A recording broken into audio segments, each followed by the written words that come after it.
Host. Okay, आपको host बना दिया मैंने। आप देख लें शेयर होता है क्या। और इसको अगर लगाना है तो को इधर रखना रखना पड़ेगा, और नहीं लगाना है तो कोई बात नहीं, चल दीजिए। टीवी पे मतलब वो जो वायर है ना, वो ये तो आज यहाँ पे कर लूंगा मैं, लेकिन वो वायर छोटा है, उसको अगर हो सका तो बाद में बड़ा।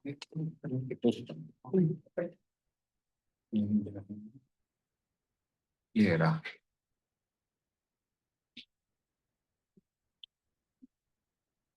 लगा दिया। और इसको जो है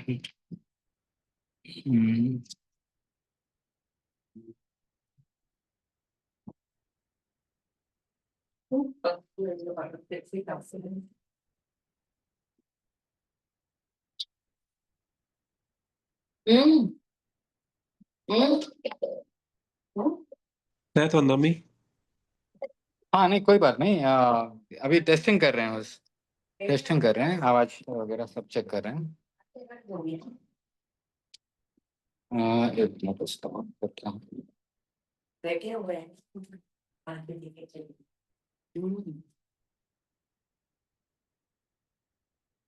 ये वाईफाई का, और ये हो गया, ये ऑन हो गया।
हाँ, इसको चालू। ओम उपसर्गहरं पाशं पाशं वन्नामिकं हाँ बॉम। मगणहस्कं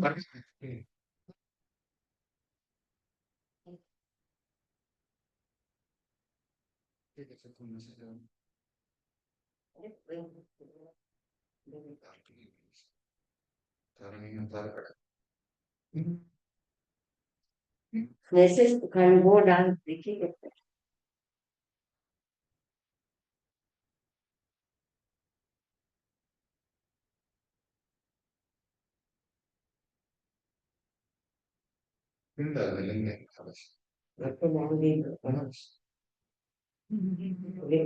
हो गए। ठीक है ठीक है।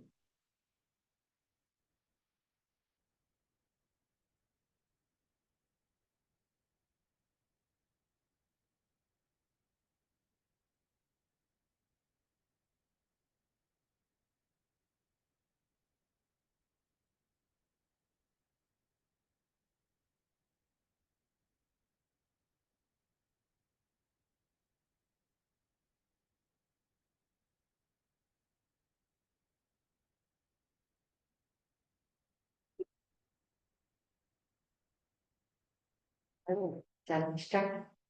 हम्म। देखो।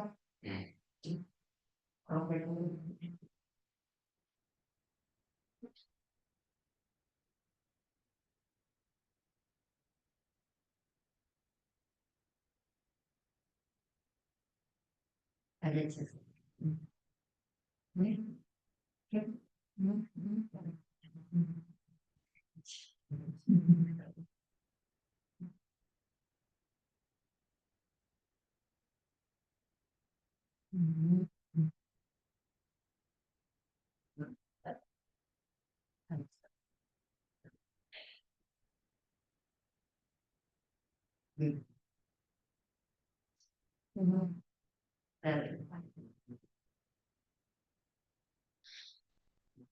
अरत वंदना स्टार्ट करें।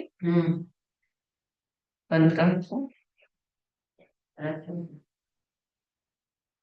हम्म।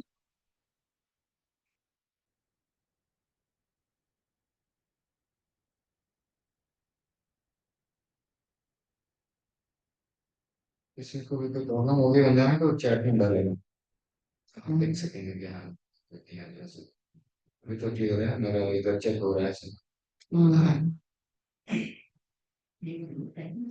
ये सारे पढ़ सकते हाँ 2 मिनट है बस बस।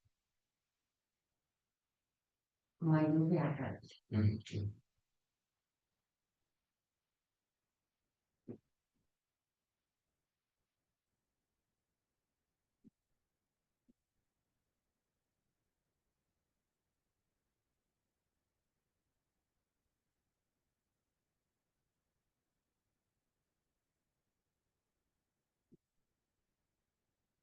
एक नहीं हुए कोई ना। मुझे देर बाद चालू करा। चालू करना।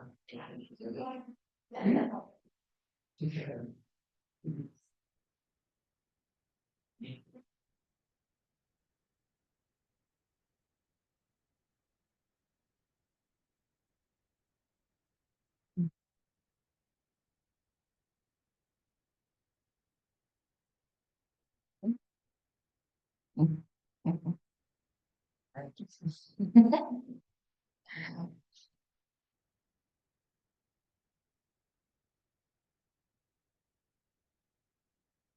नानी का फोटो नहीं आ रहा। नहीं अब ना आपका फोटो चाहिए हमारा क्या आपका चाहिए। जरूरी नहीं जैसे चलो। ओम ह्रीं नमो अरहंताण। ओम ह्रीं नमो सिद्धाण। ओम ह्रीं नमो ज्ञान। ओम ह्रीं नमो वज्रायान। ओम ह्रीं नमो गुरवे सर्वसाहुन।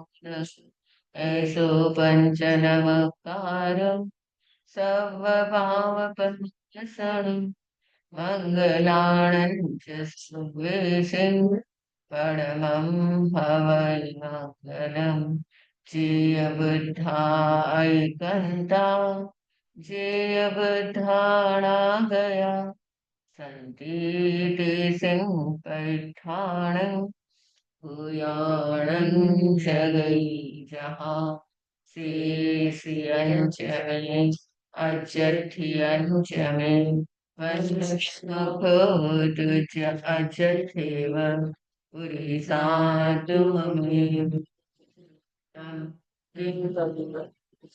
तमेच्छसि पुरिसात्मानमेव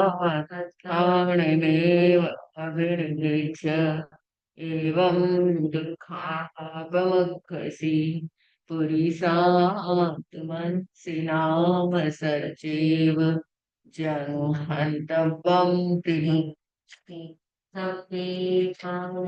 गृहन्तव्या ये सधम्मे ध्रुवे जे सासरे पुरिसा सत्यमेव समभिजानाति सत्यं भैवं सत्यं भयं सारभयम् इनमेव निगन्ता पावनं सत्यम् उत्थेनापमम्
भजन भागवते वंदना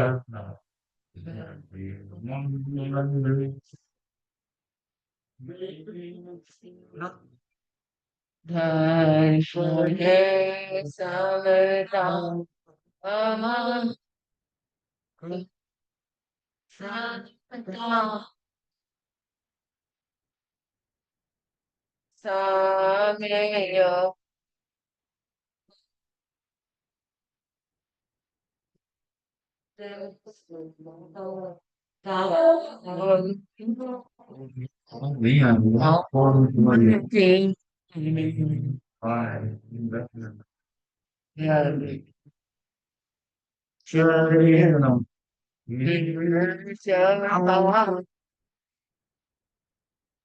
अब बाबा जा रही है। आ रही हो तो एक बार हाथ ऊपर करें कोई भी। मंत्री जी हाथ ऊपर करके बताएं आवाज आ रही है। कोई भी बोले। उमा जी। उसमें तो आवाज आ रही कोई आवाज आ रही है आपकी?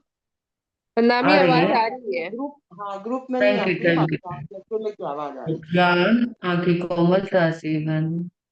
रीढ़ की हड्डी व गर्दन एकदम सीधी रहे। शरीर को स्थिर शिथिल और तनाव मुक्त करें। मांसपेशियों को ढीला छोड़े। शरीर की पकड़ को छोड़े। कहीं पर भी अकड़न न। पूरा शरीर शिथिल शिथिल शिथिल।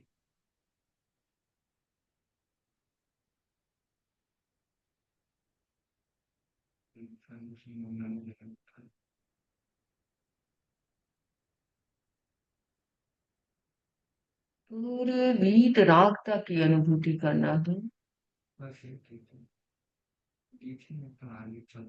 हम्म। पता नहीं।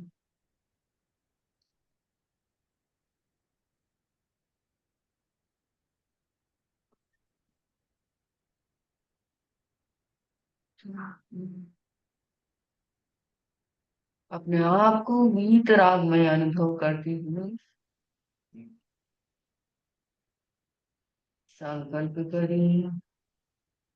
मैं वीत रागमय बन रहा हूँ।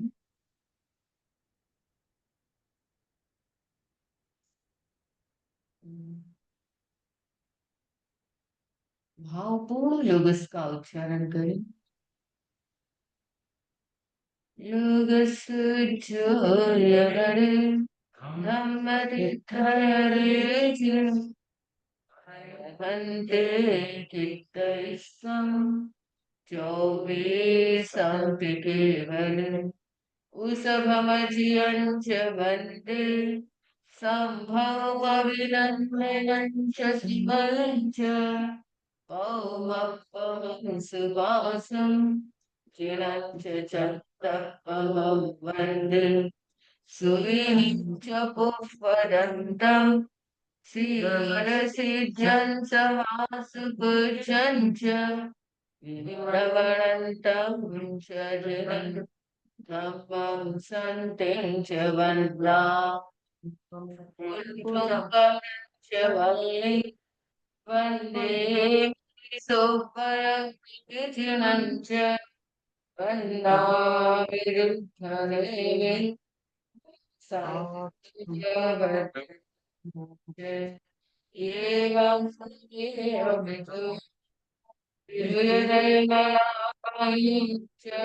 एवं चौबीसम्पि जनवरा तीर्थयामे वसिष्ठं कीर्त्य वन्द्यमयि चेलोगस्सुत्तमासिद्धा आरोग्यबोधिलाभं समाधिवरमत्तमं वृन्तु चण्डीषु निर्मलयरा आयुषेमिषु पयासैरा सागरगम्भीरा सिद्धाय सिद्धि चन्देशनिमलयना आयुषेष्वयं पयासयना सागरवरकं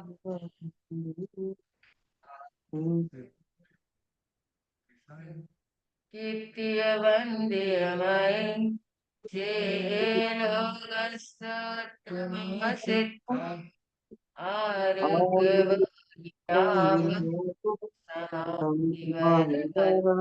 समाधिवरकं देवं विधो विहुयनयमना मरणं चोविन्दुसंविजनवरा तीर्थयता मे पशिरत्तु कुण्ठं करं च मल्ले वन्दे मनसोवल् वन्नामृद्धने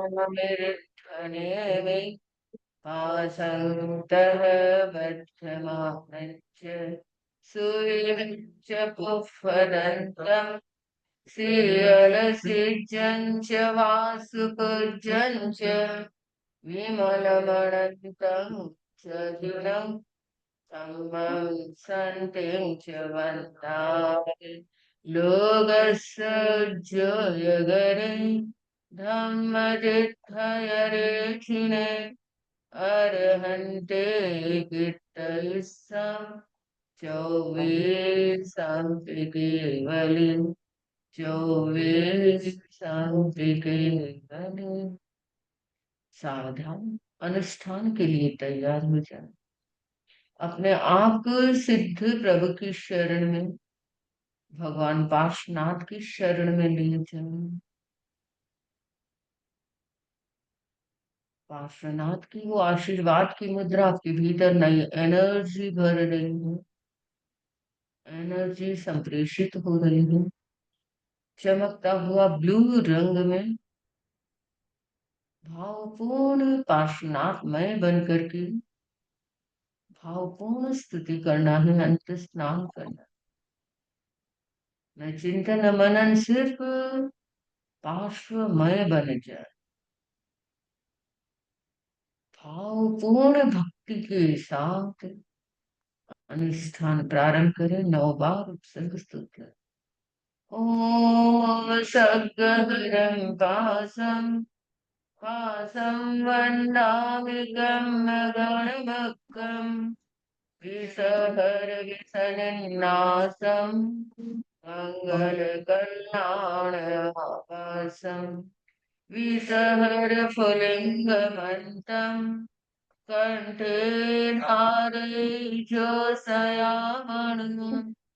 हस्तगहरोगमारि दुर्धजराजत्युवसाम चित्तदुर्जमत्तो तुज्जपनामा विभो फलो होई हरति सेवा पावन्ति न दुःखदोहकम् सम्मति दत्ते चिन्तामणिकप्पहाय बभ्रये पावन्ति अविघ्नेन शिवाय रामरङ्घा सन्धो महायश भक्तिभरणे परे जय तादेव दिव्यभो भवे भवे पासजिनचन्द ॐ ह्रीं श्रीं अरहं नमोऽनपास्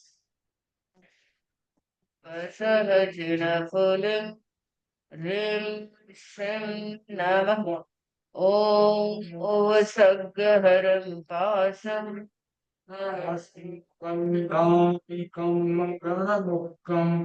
विषहर विषनिन्नासं मङ्गलकल्लाणया वासं किशरकुलिङ्गमन्तं कण्ठे तारेयोगयामणो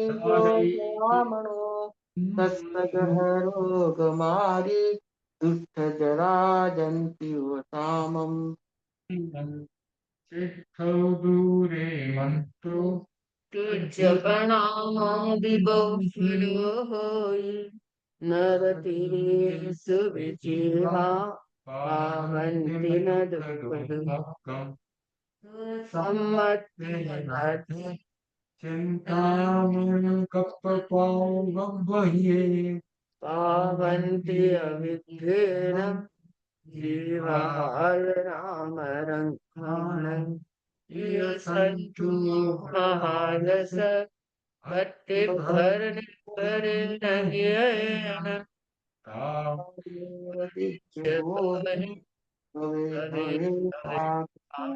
जिन चंद ओम ह्रीं श्रीं हरहं म्यूण पास विसहरि बसर जिन पुलिं ह्रीं श्रीं नमः ओम सगहरं पासं पासं वन्दामिकं गणमुखं विसहर विसनिन्नासं मङ्गलकल्याण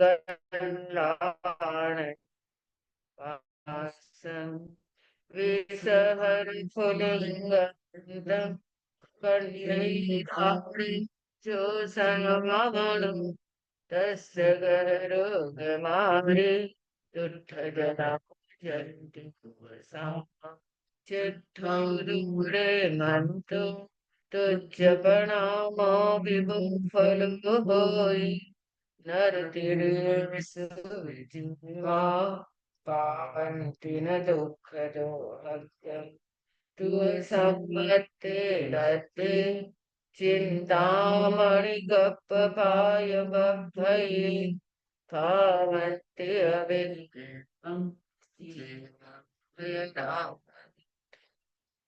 ये सन्तु महायस भक्ति भरने परिणीयेन तादेव दिच्य बोले विपास जिन चत्त ओम ह्रीं श्रीं अरहं म्यूनपास विसहर वसह जिन पुलिं ह्रीं श्रीं नमः ओम सगहरं पासं पासं वन्दामिकं गणमुखं विसहर विसनिन्नासं मङ्गलकल्लाणं विसहर फुलिङ्गमन्तं कण्ठे जोषयामणु तस्य गहरोगमारि दुःखजनाजन्ति योऽसामम् चिट्ठो दूरे मन्तो तुझ प्रणाम विभो फलो होई नरतिरे सुविजीवा पावन्ति न दुःखदोहम् तुह सम्मते दत्ते चिन्ता कप्पपाय बभ्भये पावन्ति अविघ्नेन जीवाय रामरन् ये सन्तु महायस भक्ति भरने परिणीयेन बोले पास चंद्र ओम ह्रीं श्रीं अरहं म्यूणपास विसहर वसह जिन पुलिं ह्रीं श्रीं नमः ओम सगहरं पासं पासं वन्दामिकं गणमुखं विसहर विसनिन्नासं मङ्गलकल्लाण विसहर फुलिङ्गमन्तं कण्ठे जोषयामणि तस्य गहरोगमारि चिट्ठो दूरे मन्तो तुझ प्रणाम विभो फलो होई नरतिरे सुविजीवा पावन्ति न दुःखदोहम् तुसमते रथे चिंतामणि कपवायुभये पावन्ते अविघ्नः शिवाय नमः। ये संतो सब भक्ति भवनिकर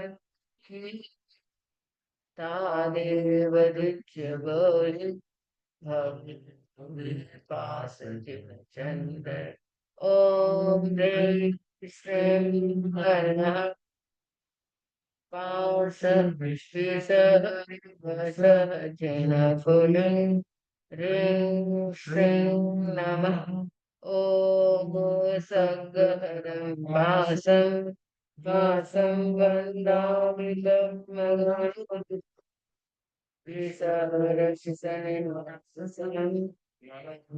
करुणा विसर्जफुलिङ्गमन्तं कंठे धारि जोगशरणाभरणं तस्य गहरोगमारे दुःखजराजन्ते वसामम् चिट्ठो दूरे तो तुझ प्रणामा विमुखर होई नरतिरे सुविचिवा पावन्ति न दुःख दोहग्रम तु सम्मते रघ्रे चिंतामणि कप्पपाय वभये पावन्ति अविघ्नम् शिवाय नमः। ये संतो महापुरुषः भक्ति भरने परेण देन आदेव नित्य मोहि पास संग ओम ह्रीं श्रीं हरहं मूढ़ पांस विषहर वसह फुलं ह्रीं श्रीं नमः ओम सगहरं पासं पासं वन्दामि तं गणभक्तं विषहरविषनिर्वासं मङ्गलकरणं विषहरफुलिङ्गमत्रं कंठे धारि जोषणामणिं तस्य गहरोगमारि दुःखजराजन्ते वसामि चिट्ठो दूरे मन्तो तुझ प्रणामा विभो फल होई नरतिरेषु विजीवा पावन्ति न दुःख दोहग्रम तु सम्मते भद्रे चिंतामणि कप्पपाय वभये पावन्ति अविघ्नेन जीवा ये संतु भक्ति भरने परिणय तादेव दिच्य भयं भक्ति भवे पास चंद्र ओम ह्रीं श्रीं हरहं मूढ़ पास विसहर सहजिफुलं ह्रीं श्रीं नमः ओम सद्गुणं पासं वन्दामि कमगणमकं विसर्जनं मङ्गलकल्याणं विषहरफुलिङ्गमन्तं कंठे धारि जोषणमणिं मृगमारे दुर्धजराजन्ते वसामः चिट्ठो दूरे मन्तो तुझ प्रणामा विभो फल होई नातिरेषु विजीवा पावन्ति न दुःख दोहग्रम तु सम्मते लब्धे चिंतामणि कप्पपाय वभये पावन्ति अविघ्नेन जीवाय नमः। ये संतो महापुरुषः भक्ति भर में परमेश्वर तारे बदुख बोए भवरे भवे पास जन चंद्र ओम ह्रीं श्रीं कारकं पास विसहर वसह जिनफुले ह्रीं श्रीं नमः विघ्न हरण मंगल करण स्वामी भिक्षुनो नाम गुणलोलख सुमिरन किया चिंता का विघ्न हरण मंगल करण स्वामी तीक्ष्ण गुना गुणलोलख सुमिरन किया अचिंत्य का विघ्न हरण मंगल करण तीक्ष्ण गुणलोलख सुमिरन किया चिंता का विघ्न हरण मंगल करण साधना गुणलोलख सुमिरन किया चिंता का विघ्न हरण मंगल साधि गुणलोलख सुमिरन किया चिंता का विघ्न हरण मंगल करण स्वामी कृष्ण गुणलोलख सुमिरन किया चिंता का विघ्न हरण मंगल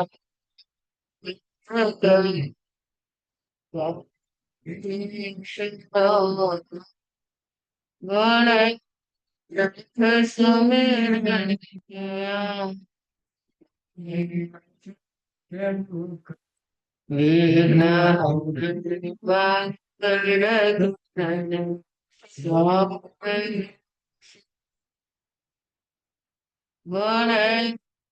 गुणलोलख सुमिरन किया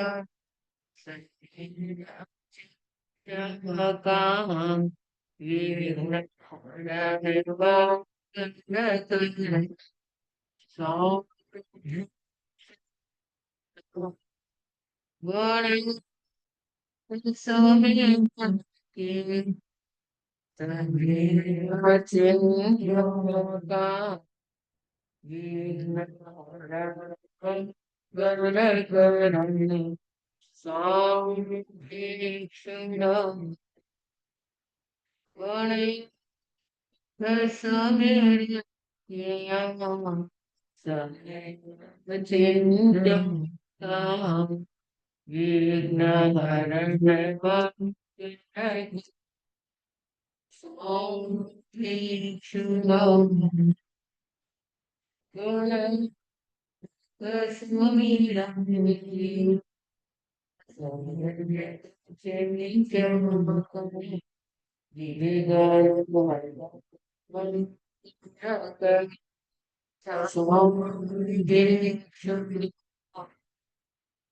गुणलोलख सुमिरन किया गुणलोलख सुमिरन किया अचिंत्य का विघ्न हरण मंगल करण स्वामी गुणलोलख सुमिरन चिंता का विघ्न हरण मंगल करण स्वामी गुणलोलख सुमिरन किया ओंकार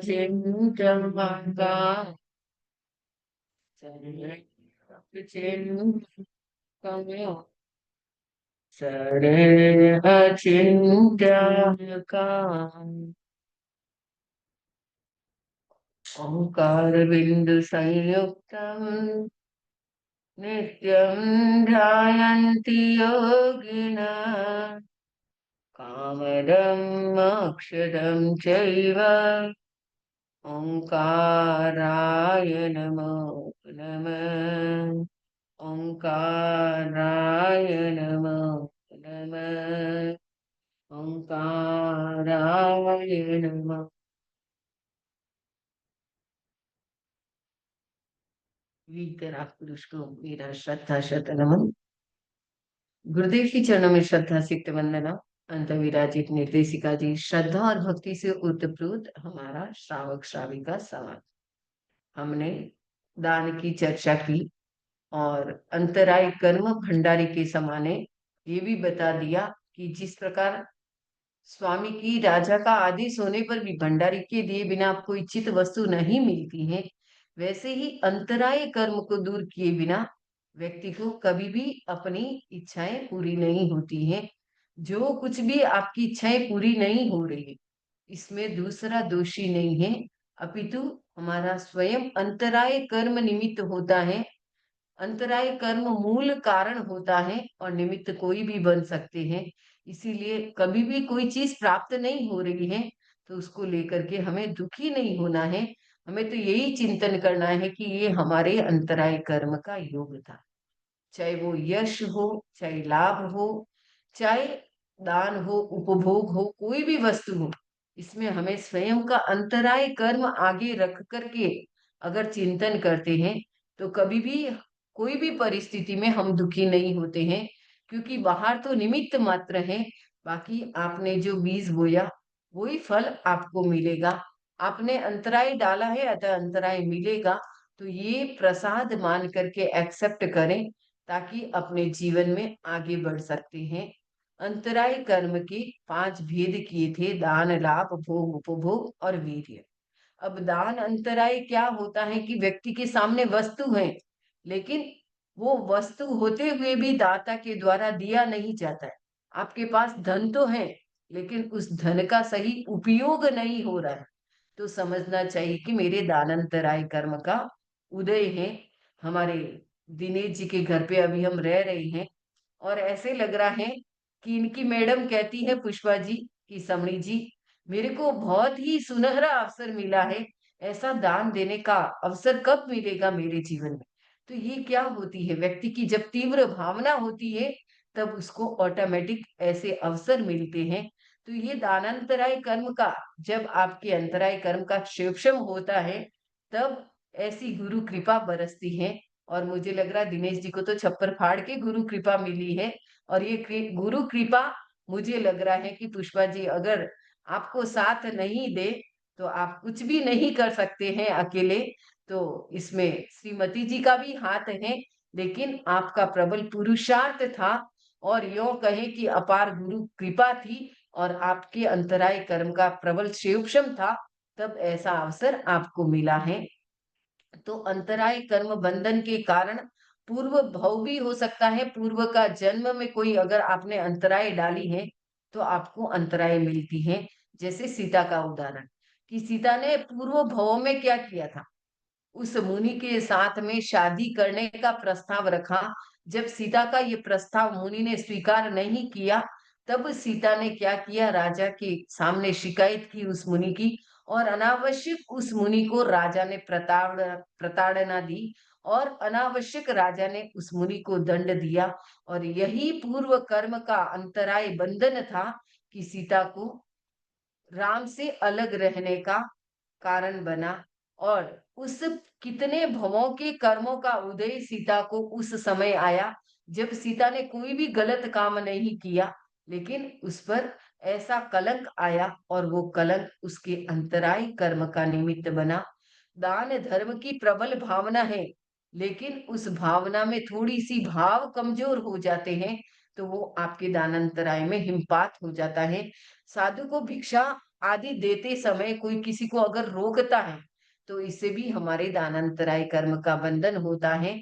कोई व्यक्ति दे रहा है, उस समय ये नहीं बोले कि समणी जी को या महाराज को चाव ना हो वैसे दो। आपके दानांतराय कर्म का बंधन हो जाता है। आपकी भावना तीव्र बनी रहती है।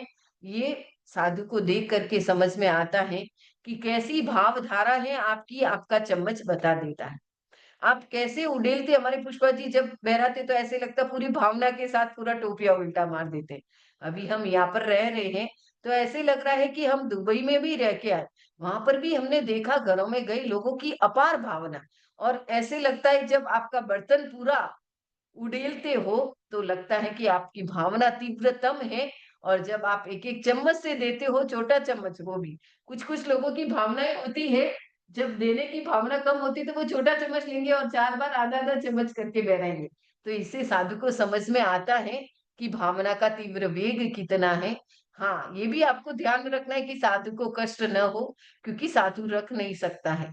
तो हमेशा ध्यान रखना चाहिए कि उनको भी तकलीफ न हो, लेकिन आपकी भावधारा तीव्र भावों के साथ अगर दान देते हो, तो वो आपके दानांतराय कर्म का क्षय का निमित्त बन सकता है।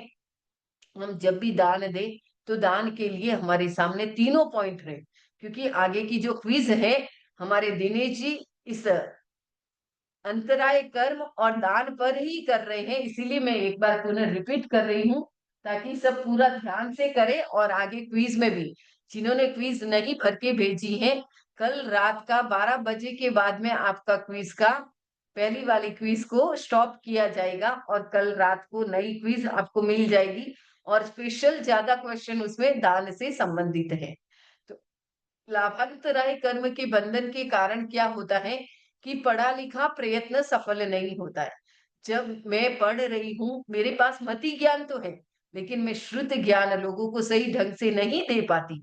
इसका मतलब क्या है कि लोगों को लाभ मिलना चाहिए, लेकिन लाभ नहीं मिलता है। मेरा प्रबल लाभांतराय कर्म का उदय होता है। दूसरों की इच्छित वस्तु प्राप्ति में बाधा डाल, जैसे अभी आप लोगों की इच्छा है कि स्वामी जी दान पर चर्चा कर, लेकिन बीच में कोई और व्यक्ति आता है और कहता है स्वामी जी मुझे इस टॉपिक पे नहीं दूसरा टॉपिक पे सुनाओ। तो ये क्या होता है, आपकी अंतराय कर्म की बाधा आती है। आप लोग प्रवचन सुनते हैं, गुरुदेव के सानिध्य में जाते या साधु संत स्वामी जी के पास में आते, पीछे जाकर के आगे आने आकर बैठने की जो भावना होती है, वो भी क्या होता है आपके लाभांतराय कर्म में निमित्त बन रहे, क्योंकि इतने लोगों को ज्ञान का लाभ मिल रहा है और उसमें आप क्या हो गई, अंतराय कर्म का बंधन का कारण बन गए। आप प्रवचन हो रहा है और बीच में अपना मोबाइल की रिंग आ गई, तो आपके कौन सा कर्म बंधा है, लाभांतराय कर्म बंधन हुआ है। आप प्रवचन कर रहे हैं साधु संत और बीच में क्वेश्चन पूछते, तो इससे भी लाभांतराय। साधु संत प्रवचन करते और बीच में माला लेके फेरने लगे, इसमें भी कौन सा कर्म बंध रहा है। आगम की तो आशातना होती है, श्रुत की आशातना होती है, और इसके साथ लाभांतराय कर्म का भी आपके बंधन होता है।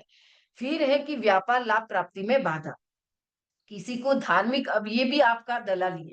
जैसे किसी को आप फोन कर करके बोलते हैं कि स्वामी जी की क्लास हो रही है दान पर, और आप जूम ज्वाइन करें, तो ये जूम ज्वाइन उन्होंने किया, एक सामयिक की या प्रवचन का लाभ मिला उनको, उसमें आपकी भी दलाली काम की, आपको भी उसका थोड़ा बहुत लाभ मिलेगा। जैसे जो दलाली करते हैं उन लोगों को दलाली का लाभ क्या होता है कि 1000 रुपये कमाने से आपको 200 रुपये मिलेंगे। तो ये 200 रुपये आपको मिलते हैं, यानी एक सामयिक से 9,09,999 अशुभ कर्म नष्ट होते, तो उसमें थोड़ा आपको भी लाभ मिला, क्योंकि आपने दलाली की, तो दलाली का लाभ आपको भी मिलता है। और साझेदारी में सरल हिस्सा कम करना, जैसे कोई व्यक्ति प्रवचन सुनना चाहता है, लेकिन बीच में आकर के घर वाले कहते भाई घर पे काम पड़ा है, अभी कहाँ प्रवचन और सामयिक कर रहे हैं, तो इससे भी क्या हो रहा है, आपका लाभांतराय कर्म का बंधन होता है। छोटी छोटी चीजें हैं, कोई व्यक्ति प्रवचन सुन रहा है और बीच में आकर के टीवी बंद कर, कोई व्यक्ति धार्मिक कोई उपकरण कर रहा है और बीच में आकर के हमने जोर जोर से मोबाइल में गाने शुरू कर दिए, तो इससे भी क्या हो रहा है, हमारा लाभांतराय कर्म का बंधन हो रहा है। भोगांतराय कर्म, यानी चाहते हुए भी आप भोग नहीं कर पाते, आपके सामने सामग्री है, खाने को भोजन पड़ा है, लेकिन हमारी जठराग्नि काम नहीं कर रही है, भूख नहीं लग रही है तो किसका निमित्त है? भोगांतराय कर्म। आपके सामने भोग सामग्री तैयार है लेकिन फिर भी भोग नहीं कर पाते हैं, तो इसका कारण क्या है? आपके भोगांतराय कर्म का उदय चलना है। जैसे कृपणता है, रोग है, कंजूसपन है। वो भी व्यक्ति, पैसा तो है आपके पास लेकिन धन का सदुपयोग। हमारे बड़े स्वामी जी कह रहे थे, दिनेश जी 1.5 महीने का प्रवास ले रहे हैं, इतने कम घर है, स्वामी जी का इतना बहुत कुछ होगा, तो आप कैसे करेंगे? दिनेश जी कहते, स्वामी जी हमारा अबू धाबी वाले सब तैयार है, हमको हर दृष्टि से सपोर्ट मिल रहा है और शाहजहां वाले भी तैयार हैं, सपोर्ट कर रहे हैं। तो ये क्या है? इनकी धन का सही उपयोग हो रहा है, वो भोगांतराय कर्म को भी दूर करता है। कि हम सब, पैसा तो सबके पास है लेकिन तीव्र उत्कृष्ट भाव होना, हमने देखा दुबई वालों में भी बहुत अच्छी भावना है। मतलब जहां खर्चे की बात आती है धर्म स्थान में, वहां खुल करके करते हैं। तो ये बहुत अच्छी बात है कि ये लाभांतराय कर्म का आप सही धन का सही उपयोग करके लाभांतराय कर्म को दूर कर रहे हैं। और उपभोग अंतराय में क्या होता है कि त्याग प्रत्याख्यान। आप त्याग प्रत्याख्यान जितना करते हो, 12 व्रत आदि धारण करते हो, रात को संवर करके सोते हो, रात को सागारी संधारा करके सोते हो, ये 14 नियम का चितारना करते हो, ये सब आपके क्या है? भोगांतराय कर्म को दूर करने के उपाय हैं। वीर्यांतराय कर्म को दूर करने का उपाय क्या है? वीर्यांतराय कर्म, आपके भीतर में शक्ति तो है लेकिन उस शक्ति का सही उपयोग नहीं कर पाते हैं। आप अभी नवरात्रि में अनुष्ठान कर सकते हैं लेकिन नहीं करते हैं क्योंकि आपके वीर्यांतराय कर्म का प्रबल उदय है। इसीलिए आप इन दिनों में शक्ति को जागृत करना चाहिए लेकिन शक्ति जागृत नहीं करते हैं, कारण कि वीर्यांतराय कर्म का प्रबल उदय है।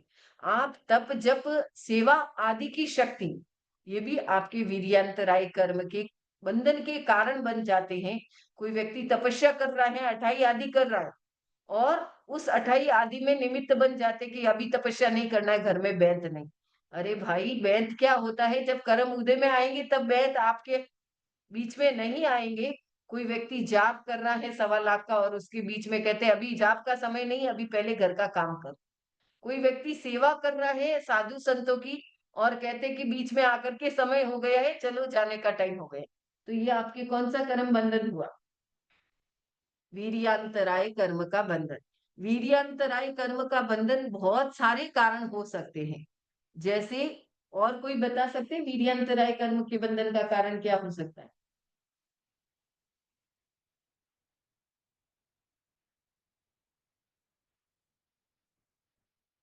बताओ। उपासक। हाँ, बहुत सुंदर। कोई धर्म स्थल पर जा रहा है, कोई 4 लोगों को लेकर के जा रहा है, गाड़ी खाली है, उस गाड़ी में बोल रहे भाई आ जाओ सभी। तो ये सारा का सारा क्या है? हमारे वीर्यांतराय कर्म को दूर करने का उपाय। यानी आपके पास में सक्षमता है। कोई व्यक्ति कहीं पैसा दे रहा है, चंदा दे रहा है और उसमें कहते हैं अरे भाई वहां पर क्यों दे रहे? तो ये भी क्या हो जाएगा आपका? लाभांतराय के साथ में वीर्य का भी अंतराय लग रहा है क्योंकि आपके पास में सामर्थ्य है और उपयोग नहीं हो रहा है। आपके पास में समय है गुरु सेवा करने का लेकिन सेवा नहीं करते हो। 12 महीने में एक बार गुरु दर्शन करना चाहिए लेकिन नहीं करते हैं, तो कारण क्या है? वीर्यांतराय कर्म का उदय है। तो हमें वीर्यांतराय कर्म को समझना है। उसके साथ में हमें आगे समझना है कि दान लाभ भोग उपभोग वीर्य, इन सबके फल क्या होते हैं। इसकी हम अभी डिटेल से चर्चा नहीं करेंगे। दान को भगवान महावीर की वाणी में क्या कहा है? दान को महाभाष्य के रूप में कहा है। कल पीपीटी सही नहीं दिखाई दी थी इसलिए आज हम थोड़ा सा रिपीट कर रहे हैं। फिर धर्म की परिणति क्या है? यानी आपका धर्म व्यवहार में है, यानी इसका कारण है कि विरक्ति, आपको वैराग्य। अभी हम गए थे यहाँ पर भी शाहजहाँ में, तो हमने एक जोड़े को बोला कि आप भी वैरागी बन सकते हैं, दीक्षा ले सकते हैं। अभी योगक्षेम वर्ष है और अब हम यहाँ पर भी आए तो हम इस जोड़े को भी प्रेरणा दे रहे हैं कि आप भी दीक्षा ले सकते हैं। आपने घर के सारे काम पूरे कर दिए, अब भावना जगाओ और योगक्षेम वर्ष में हमारे शाहजहाँ के, अबू धाबी के और हमारे अजमान के और दुबई के एक-एक जोड़ा तैयार हो जाए तो हो सके गुरुदेव को भी चिंतन करना पड़े कि बहुत ही उर्वरा भूमि है और हमें भी आगे गुरुदेव को भी आना पड़े, ऐसे भाव जगाए आप लोग। और उसकी परिणति है त्याग। यानी भगवान महावीर की महाभाष्य है वो दान, और उस दान की परिणति क्या हो गई? विरक्ति, वैराग्य भाव। और उस वैराग्य भाव से आपके भीतर में त्याग का प्रबल भाव जगेगा। त्याग की प्रबल भावना जग कर के साथ में त्याग करेंगे, और जिसके त्याग होगा वो व्यक्ति मोह कर्म से दूर रहेगा, तभी वो त्याग कर सकता है। बिना मोह कर्म के दूर किए बिना व्यक्ति त्याग नहीं कर सकता है। यानी जिसको मोह कर्म का प्रबल उदय होगा उसको भोग अच्छा लगेगा। लेकिन जो सांसारिक व्यक्ति है वो सिर्फ संसार के परोपकार के बारे में सोचेगा। लेकिन जो वैरागी व्यक्ति है, आध्यात्मिक व्यक्ति है, वो हमेशा क्या सोचेगा कि मुझे संसार का अंत करना है, संसार को बढ़ावा नहीं देना है। आपने लौकिक दान जितना भी किया है वो संसार को बढ़ावा देने वाला है। क्योंकि जब तक ये कार्मिक अकाउंट खाता हमारा एक दूसरे को पूरा नहीं लेना देना होगा, तब तक हमारी मुक्ति नहीं होगी। तो हमें मोक्ष को प्राप्त करना है, तो हमें लौकिक दान को भी समझना है और लोकोत्तर दान को भी समझना है। जैसे मूंग की दाल होती है, गेहूं की दाल नहीं होती है, वैसे ही जो संसार को बढ़ावा देने वाला दान है वो लौकिक दान है, वो लोकोत्तर दान नहीं हो सकता है। क्योंकि जीव को स्वर्ग जाना है तो उसको ले जाने वाला कौन? उसके कर्म। और पत्थर को पानी में डुबोने वाला कौन? भार। और काठ को पानी में तैराने वाला कौन? हल्कापन। वैसे ही मोक्ष मार्ग को प्राप्त कराने वाला कौन? बोलो। कर्मों का हल्कापन। जितना जितना हल्कापन आएगा व्यक्ति उतना उतना आगे बढ़ेगा। सबसे बड़ा बल कौन सा है? श्रद्धा का। और संसार का ज्ञान में त्याग ही मोक्ष है। और श्रद्धा के आलोक में सत्य को उपलब्ध कराना, मतलब सत्य उपलब्ध कब हो सकता है? जब श्रद्धा प्रबल हो। अगर हमारा लॉजिक और आर्ग्यूमेंट माइंड होगा तो हम कभी भी वीतरागता को प्राप्त नहीं कर सकते हैं। हमेशा हमारी श्रद्धा प्रबल होनी चाहिए। जिस प्रकार राजा के दंड से प्रजा डर करके नियमों का पालन करती है, वैसे ही भगवान महावीर की वाणी की अलौकिक श्रद्धा पर अपने आप को पारंगत बना करके हम अपने हर पाप के भय से हर पाप से डरे, ताकि हमारे भीतर वो कर्मों की सजा का चिंतन प्रतिक्षण रहे। ये मैंने पूछा था भगवान महावीर की का ईश्वर कौन था? तो भगवान महावीर का ईश्वर था मौन। और महात्मा गांधी का ईश्वर कौन था? सत्य।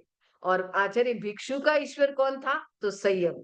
और सिद्धांत ढूंढने में तो मुश्किल लगते, लेकिन ढूंढने में सिद्धांत मुश्किल नहीं है, लेकिन अमल करना बहुत ही मुश्किल है।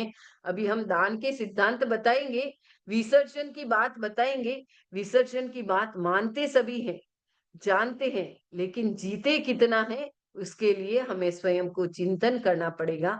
नेक्स्ट है हमारी कि हमारा ध्येय शुद्ध होना चाहिए। अगर हमारा ध्येय साध्य शुद्ध है तो साधन भी शुद्ध होना जरूरी है। और जब तक हमारा साधन शुद्ध नहीं होगा तब तक हम मोक्ष के निकट नहीं जा सकते हैं। तो मोक्ष के निकट जाने के लिए हमें प्रतिक्षण चिंतन करना पड़ेगा कि मोक्ष मार्ग में बाधक तत्व कौन सा है। दो प्रकार के दान, एक सावध्य दान और एक सावध्य दया। जो श्रद्धाहीनता के विरोधी है वो सावध्य दान और सावध्य दया को ही मोक्ष का मार्ग मानेंगे। लेकिन जो मोक्षगामी जीव है वो सावध्य दान और सावध्य दया को संसार का कारण मानेंगे। तो दया का साधन क्या है? हृदय परिवर्तन। देवता धर्म नहीं कर सकते, धर्म तो अपार है लेकिन धर्म नहीं कर सकते। क्यों? क्योंकि उनके गुण स्थान चौथा ही है।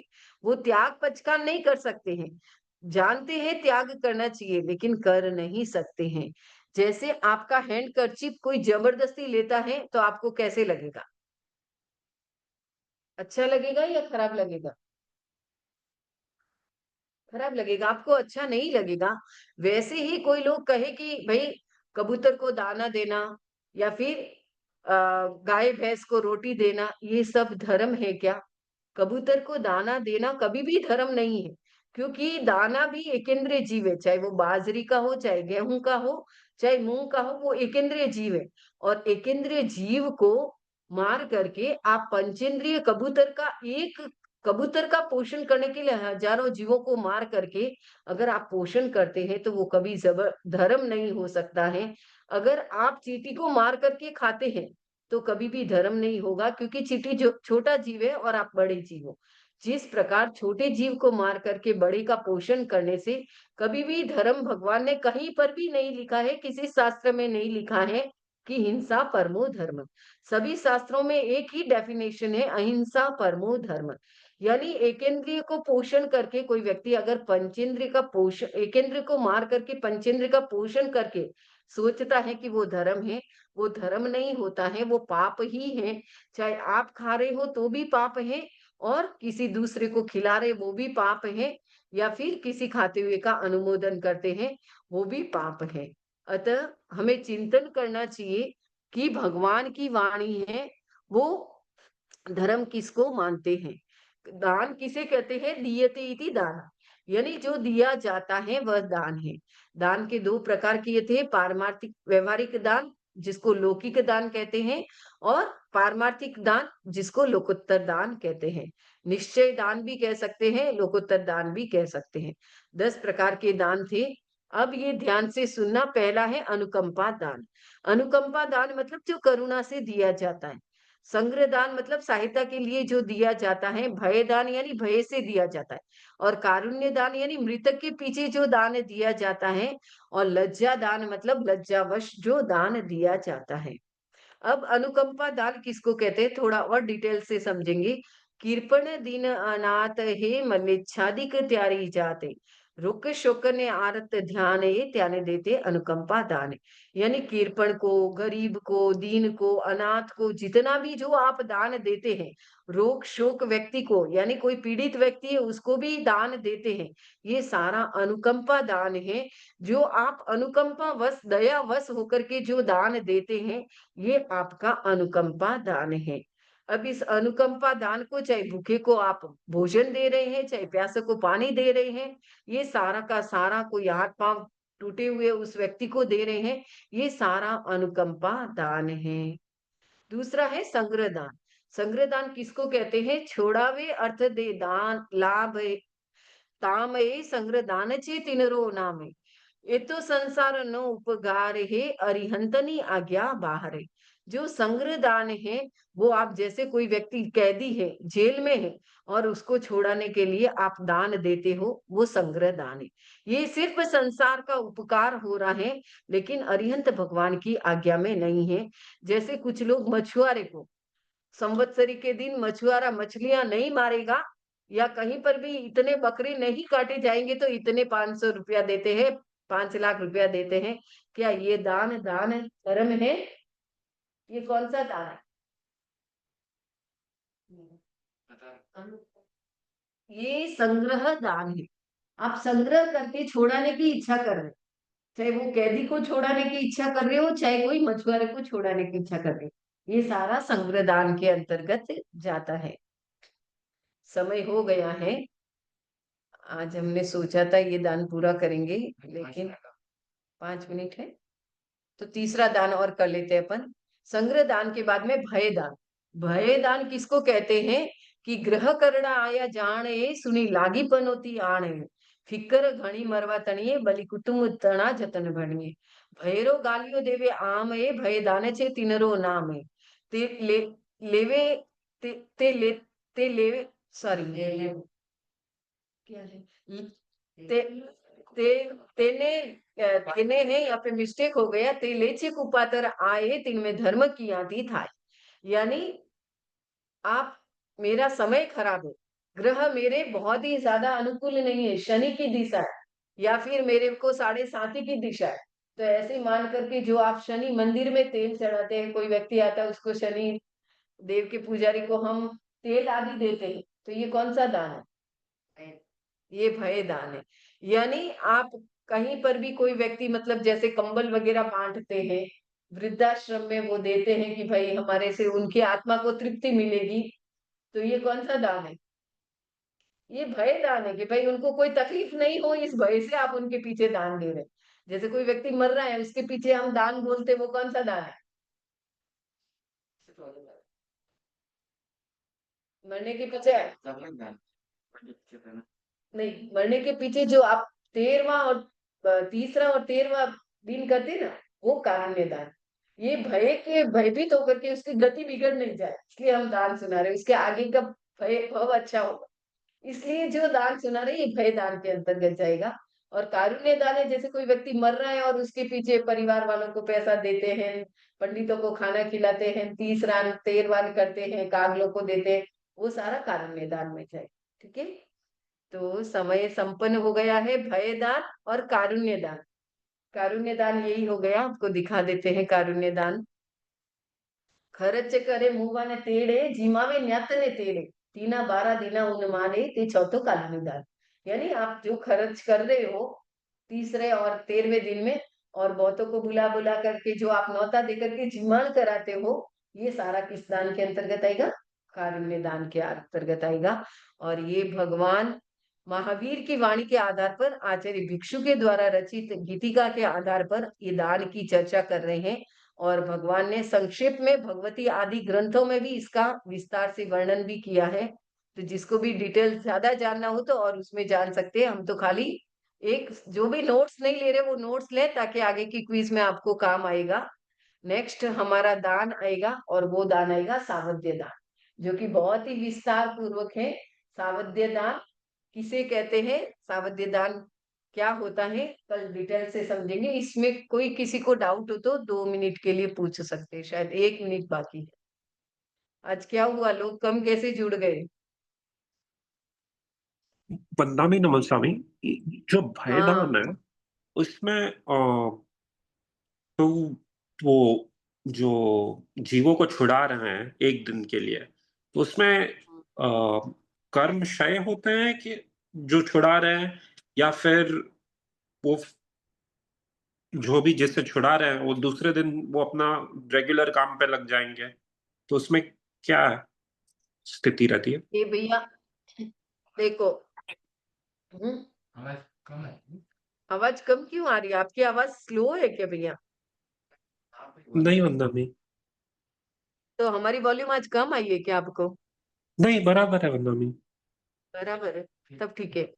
भैया ये देखो, आप अंतराय के तो निमित्त बन ही रहे, क्योंकि उनका वो खाना है। और आचार्य भिक्षु ने तो कहा है कि इस स्थिति में चूहा और बिल्ली वाली घटना आती है ना, कि चूहा को अगर बिल्ली मार रही है तो क्या करना चाहिए वहां पे? अपन को छोड़ाना चाहिए या नहीं छोड़ाना चाहिए? साधु को क्या करना चाहिए वहां पे?